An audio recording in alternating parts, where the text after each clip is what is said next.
Bonjour à tous, bienvenue dans un tout nouvel épisode d'Un Château, une histoire. C'est le numéro 4 et évidemment toujours en bonne compagnie avec Antoine. Bonjour Mathéo, ça fait plaisir de revenir aux sources comme on dit. Et oui, quel bonheur, et aujourd'hui vous allez voir, ça va être un château exceptionnel. Aujourd'hui on part à la découverte du château de Ham, situé dans le département de la Somme. On fait escale dans un nouveau département.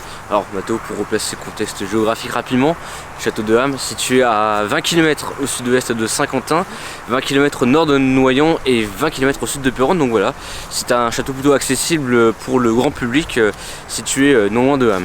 On vous propose de commencer cette vidéo tout de suite. C'est parti.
Alors Mathéo, le château de Ham est mentionné dès le Xe siècle, aux alentours de 932, même si les images qui nous sont parvenues après montrent que le château tel qu'on le connaît après jusqu'au XXe siècle, les images datent du XIIIe et XIVe siècle. Détruit par Thomas de Marle et reconstruit au XIIIe siècle par Odon IV, seigneur de Ham. C'est d'ailleurs lui, Antoine, qui a réalisé le plan rectangulaire du château. C'est ça tel qu'on le connaît aujourd'hui, tel qu'on le connaît jusqu'au XXe siècle, parce qu'après il sera détruit, ça sera la suite de notre histoire. Mais voilà le plan du château avec ce format rectangulaire et puis les tours d'angle qu'on verra et qu'on vous expliquera par la suite.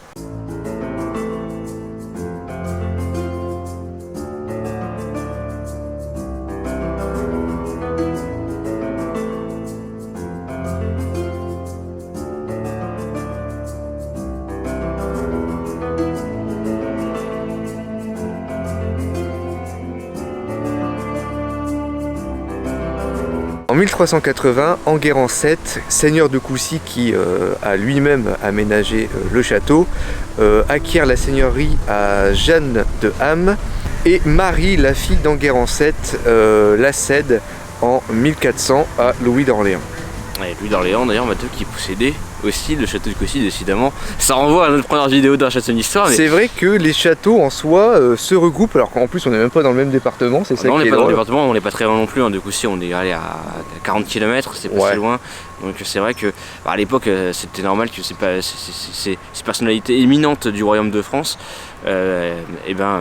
étaient propriétaires de plusieurs châteaux. En 1407, Charles VI, actuel roi de France, rattache le château à la couronne de France. Voilà, donc 1407, et puis on avance un petit peu dans cette histoire, 1411, donc 4 années plus tard, le château Mathéo il est assiégé par l'armée de Jean sans Peur. Donc Jean sans Peur, il est duc de Bourgogne, comte des Flandres, et il a assassiné également Louis d'Orléans, le fameux Louis d'Orléans, qui était propriétaire des châteaux de Coucy, qui était le frère du roi Charles VI. Donc voilà, c'était son rival. Et il assiège le château. Et puis c'est à l'époque de la guerre civile en France, si vous voulez, entre les Armagnacs d'un côté et les Bourguignons de l'autre. L'histoire du château de Ham, Mathéo, c'est une histoire de descendance finalement, puisque en 1415 il revient dans la descendance de Marie de Coucy, mais son neveu Robert de Bar est tué lors de la bataille d'Azincourt, donc, qui se déroule en 1415. Et puis la fille de Robert de Bar, Jeanne de Béthune, va acquérir le château par la suite en 1418, puisqu'elle se remarie avec le puissant seigneur bourguignon Jean de Luxembourg. Et oui Antoine, et d'ailleurs, vous pouvez l'apercevoir également, le château derrière nous, Antoine. Il est magnifique. Alors c'est ce qui reste, hein. Il faut se rendre compte avec les images de l'époque que c'était impressionnant, c'était beaucoup plus impressionnant parce qu'on a l'impression que c'est juste une forteresse avec de vieilles pierres. Ça fait un gros bloc, alors qu'à l'époque c'était une petite forteresse quoi. C'est quand même énorme. J'imagine que c'était assez imposant. Le comte de Saint-Paul, Louis de Luxembourg, est fait connétable par le roi Louis XI, et c'est lui qui a fait construire la grande tour qui fait office de donjon, et également pour défendre tout ce qui est contre l'artillerie. C'est ça, lourde. On est vers 1450, donc milieu du XVe siècle, et puis c'est vrai qu'il y a plusieurs invasions qui viennent fragiliser le château. Il y avait l'armée des gens sans peur en 1411, et puis il y aura d'autres invasions par la suite, et donc c'est important de le renforcer, et c'est vrai que Louis de Luxembourg va y contribuer avec cette grosse tour imposante qu'on l'appelle, c'est le donjon quoi. C'est pas dit comme ça, mais c'est comme si c'était le donjon.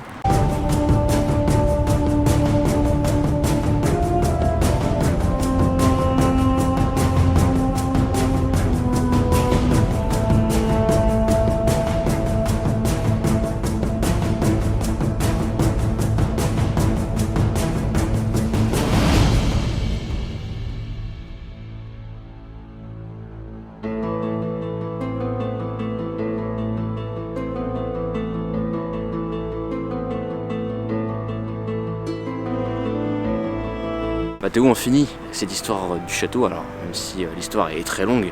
On est à la fin du XVe siècle, plus particulièrement en 1476, et Louis XI va donner le château au maréchal de France, Pierre de Oran, avant que par la suite, en 1487, ce soit Charles VIII qui l'attribue à la petite fille du connétable, Marie de Luxembourg, qui va y séjourner jusqu'en 1546. Et donc après, c'est Henri IV qui va rattacher une nouvelle fois le château vers 1560 à la couronne de France.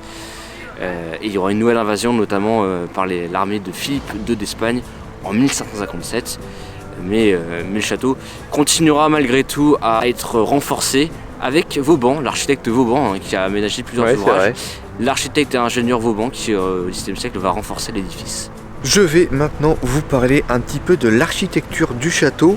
Alors c'est un château qui à l'époque avait cette forme rectangulaire qui faisait 170 mètres de long pour 80 mètres de large. À chaque coin, une tour ronde complétait le château et le système de défense. Les courtines étaient protégées par 2 tours carrées. La tour nord était l'ancienne entrée qui a été obstruée au XVIe siècle et protégée par une demi-lune au nord et au sud. Il y a également la tour du connétable qui mesurait 33 mètres de hauteur, 11 mètres d'épaisseur et 33 mètres de diamètre, et elle défendait l'angle nord de l'édifice. Et il y a évidemment l'arbre remarquable, le tilleul, qui est encore là aujourd'hui et qui, je peux vous dire, en a vu des vertes et des pas mûres. Il a même été complètement brûlé, détruit, mais les racines ont survécu et il est encore présent avec nous aujourd'hui, et ça, c'est remarquable. Et ce qui est drôle, c'est que l'empereur Napoléon III et l'impératrice Eugénie ont pris une petite collation sous le tilleul. Je trouve cette anecdote très sympa.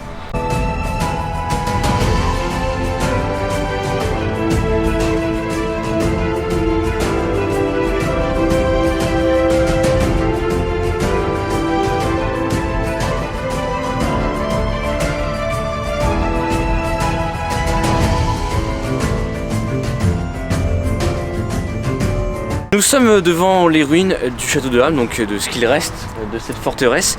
Et donc on continue l'histoire, on avance. Le château au XVIIIe et XIXe siècle devient prison d'État. Il va enfermer la plupart des prisonniers politiques de l'époque et un certain Louis-Napoléon Bonaparte, futur Napoléon III. Ce qu'il faut savoir, c'est qu'à l'époque, Louis-Napoléon Bonaparte, il a fait un coup d'État, une prise d'armes, déjà à Strasbourg en 1836 et en 1840 à Boulogne-sur-Mer. C'est un échec. Mais lui, Napoléon Bonaparte, a l'idée de renverser la monarchie et Louis-Philippe et de prendre le pouvoir. C'est un échec. Lui, Napoléon Bonaparte, est condamné à perpétuité au fort de Ham.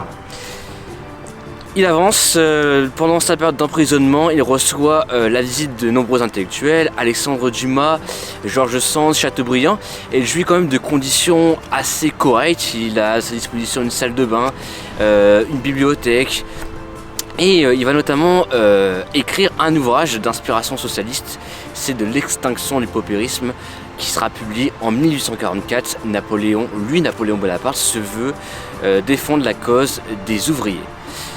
Et puis on arrive, 1846, il va au cours du mois de mai établir une stratégie avec son fidèle compagnon le docteur Conneau pour s'évader de la prison de Ham.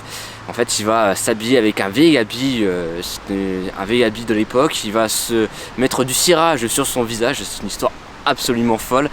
Il va prendre une planche de bibliothèque ainsi qu'une casquette pour dissimuler son visage et il va s'évader alors que des travaux à Ham ce jour-là sont prévus. Le docteur Conneau va faire irruption dans sa cellule et mettre un mannequin pour dissimuler la supercherie. Et lorsque les gardes qui sont censés vérifier sa cellule ont pris connaissance qu'il s'est échappé, lui Napoléon Bonaparte est déjà en Belgique. Il sera même en Angleterre le lendemain. Alors on arrive, c'est là toute la beauté de l'histoire, 1848, lui Napoléon Bonaparte accède au pouvoir, il devient le premier et unique président de la Deuxième République au suffrage universel masculin et 4 ans plus tard en 1852, nouveau coup d'état pour lui Napoléon Bonaparte qui se proclame empereur des Français. On arrive à la fin de ce triste château qui est bombardé dans la nuit du 18 au 19 mars par les Allemands alors qu'ils battent en retrait sur la ligne Hindenburg. Les Allemands utilisent 13 tonnes d'explosifs, rendez-vous compte, c'est quand même assez important, et détruisent ce beau patrimoine issu du Moyen-Âge. Ils pratiquent la politique de la terre brûlée, il n'a pas été reconstruit le château, mais Mathéo, il a été... Non, en 65, les ruines du château ont été classées monument historique. Monument historique, par quelques Hamois ont décidé de sauvegarder parce qu'il risquait d'être détruit, tout simplement, le château.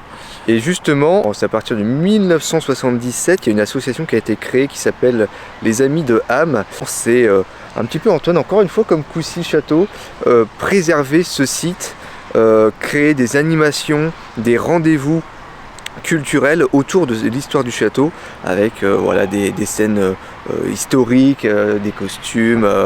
Voilà, et il y a notamment les médiévales qui sont organisées depuis l'été 2018, voilà. Comme à Coucy. Ouais.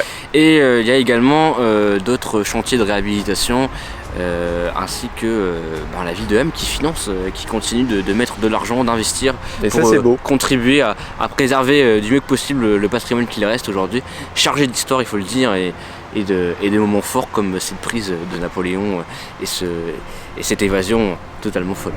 Voilà pour cet épisode numéro 4 d'Un château, une histoire. Quel bonheur, mais vraiment quel bonheur, Antoine. Ah, quel bonheur d'avoir ces vestiges encore présentes.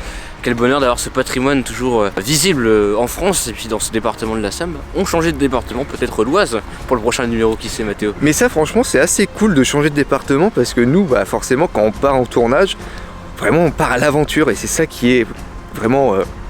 énorme, enfin, c'est génial. C'est une sacrée aventure. Et on passe des choses aussi pour les tournages, Mathéo. Voilà, je pense que il y a tellement de choses dans nos tournages que forcément vous ne voyez pas à l'écran, ce qui est normal avec le montage. Un jour faire un best-of à les coulisses finalement d'un château d'histoire. Parce que ça vaut le coup. Ça vaut le coup. En tout cas, très très beau château qui reste, comme on l'a dit, encore bien préservé, même s'il reste plus grand chose par rapport aux images de l'époque, mais. Ouais. En tout cas, on peut être fier de la beauté. On a un beau patrimoine. On a un beau patrimoine et ça, il faut en être content, il faut en être fier. Alors maintenant, on avait dit que dans notre précédent numéro il s'était un projet plus important pour le prochain numéro. Bon, il se trouve qu'on a eu des contretemps, que ça ne sera pas pour ce numéro-là ni le prochain, mais voilà, ça sera un moment. C'est en cours de travail, voilà, on y réfléchit. Après, évidemment, on a tous les deux un emploi du temps qui varie, hein. Donc forcément on peut pas toujours faire des numéros d'un château d'histoire, mais on est là et on espère que vous partagerez cette vidéo sur les réseaux sociaux, sur Instagram, sur Facebook, sur tous les réseaux. C'est bien pour le référencement, c'est bien aussi pour... ça nous encourage à continuer et c'est très important ces gestes-là. Parce que mine de rien, Château une histoire c'est quand même pas mal de boulot et c'est vrai que Au moins un petit partage ou un petit like, ça récompenserait notre travail. C'est ça, exactement. C'était Mathéo et Antoine. Ciao tout le monde. Ciao, ciao.